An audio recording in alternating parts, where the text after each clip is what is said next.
Paper है आपके वार्षिक परीक्षा सत्र 2023-24 का पेपर है और इतिहास का पेपर है कक्षा 11 का। और अगर अभी तक आपके डिस्ट्रिक्ट में आपके ज़िले में इतिहास हिस्ट्री का पेपर नहीं हुआ है वार्षिक परीक्षा का, तो ये वाला पेपर आपको ज़रूर तैयार करना है, क्योंकि इस पेपर से काफ़ी सारे क्वेश्चंस हैं वो आपको आपके पेपर में सेम टू सेम देखने को मिलेंगे। तो इस वीडियो के अंदर कंप्लीट पेपर मैं आपको बताने वाला हूँ, तो वीडियो को आपको कंप्लीट देखना है और पूरा पेपर आप देख सकते हैं। वार्षिक परीक्षा सत्र 2023-24 से और विषय है आपके इतिहास और कक्षा 11 का ये पेपर है आपके, और जिसमें सबसे पहले आपको वस्तुनिष्ठ प्रश्न दे रखे हैं, मल्टीपल चॉइस क्वेश्चन।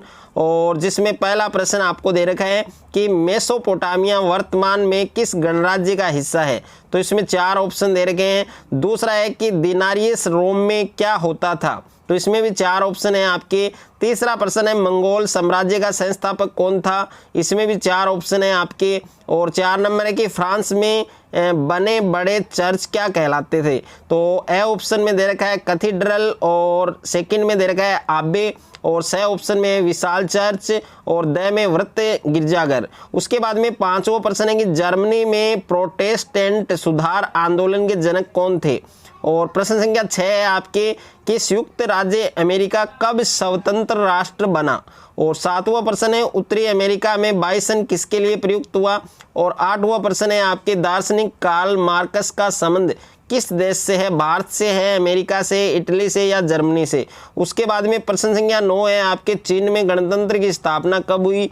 और 10वां प्रश्न है जापान की संसद क्या कहलाती थी। और उसके बाद में अति लघुतरात्मक प्रश्न है जिनके उत्तर आपको एक पंक्ति में लिखने हैं। मेसोपोटामिया में उरक से क्या अभिप्राय था, और ड्रेसल 20 क्या है, और चंगेज खान का प्रारंभिक नाम क्या था, और वाइकिंग कौन था, और सेंट पीटर के गिरजाघर की गुंबद का जो डिजाइन है वो किसने तैयार किया, और सेटलर शब्द का प्रयोग अमेरिका में किसके लिए किया जाता था। और 18वां क्वेश्चन है आपके ऑस्ट्रेलिया की राजधानी क्या थी, जापान में प्रथम रेल लाइन है वो कब बिछाई गई। उसके बाद में कुओमिंतांग दल की स्थापना किसने की थी। उसके बाद में लघुतरात्मक प्रश्न है और प्रश्न संख्या 21 है कि मेसोपोटामिया की दुनिया को सबसे बड़ी देन क्या है, और रोम साम्राज्य में केस्टोला कहा जाता था। मंगोल वंश पर आपको टिप्पणी लिखनी है। और प्रश्न संख्या 24 है आपके कि बिशप और टिथ क्या थे समझाइए। और प्रश्न संख्या 25 है कि माइकल एंजेलो एक प्रसिद्ध चित्रकार पर टिप्पणी लिखिए। और प्रश्न संख्या 26 है आपके कि अमेरिकी गृह युद्ध के क्या परिणाम हुए, इसके कोई 2 कारण लिखिए। और प्रश्न संख्या 27 है कि यूरोपीय लोगों द्वारा नेटिव शब्द का प्रयोग है वो किसके लिए किया जाता था। प्रश्न संख्या 28 है कि अमेरिकियों के लिए फ्रंटियर के क्या मायने थे, और रेड इंडियन कौन थे। जापान के 4 बड़े द्वीपों के नाम लिखिए। और चीन में गणराज्य की स्थापना किसने और कब की। और शिक्षा के आधुनिकीकरण में मेजी सरकार का योगदान लिखिए।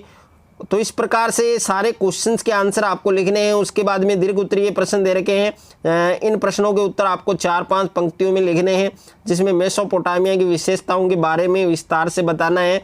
और मंगोल कबीले की प्रमुख विशेषताएं क्या थी, यूरोप में लार्डो और कृषकों के बीच विवाद क्यों उत्पन्न हुए, इनका वर्णन करना है। और धर्म सुधार आंदोलन के क्या कारण थे, यूरोपीय लोगों का जमीन के प्रति क्या दृष्टिकोण था, उत्तरी अमेरिका महाद्वीप कहाँ स्थित है इस पर टिप्पणी करो, जापान के शहरों के विकास का क्या महत्व था, और निशिजन पर संक्षिप्त लेख लिखिए।